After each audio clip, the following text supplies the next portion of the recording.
السلام علیکم۔ کراچی میں سستا پھل بیچنے والے سٹالز پر لوٹ مار، ہنگامہ آرائی، ٹینٹ پر حملے، شہریوں نے دھاوا بول دیا۔ کیا آپ حالات حاضرہ سے آگاہی حاصل کرنا چاہتے ہیں؟ خبر کے پیچھے چھپے اصل حقائق جاننا چاہتے ہیں تو ابھی سبسکرائب کیجئے جلمل پاکستان کو اور ساتھ ہی گھنٹی کے نشان پر کلک کر دیں۔ آپ کو بتاتے چلیں کہ ملک میں مہنگائی کے اثرات خطرناک حد تک بڑھ گئے ہیں۔ کراچی میں عوام کو سستا پھل بیچنے والے شہریوں کے عطاب میں آ گئے۔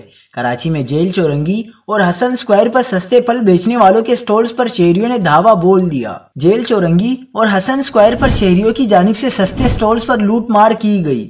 ہنگامہ آرائی کے دوران سامان لوٹنے کے ساتھ ٹینٹ بھی گرا دیا گیا۔ اس دوران پھل سڑک پر بھی بکھر گئے۔ واضح رہے کہ کراچی کا باہمت نوجوان حماد نجی جامعہ کا طالب علم ہے۔ حماد نے سفید پوش طبقے کی مدد کے لیے انتہائی سستی اشیاء خورنوش فروخت کر کے نئی مثال قائم کی۔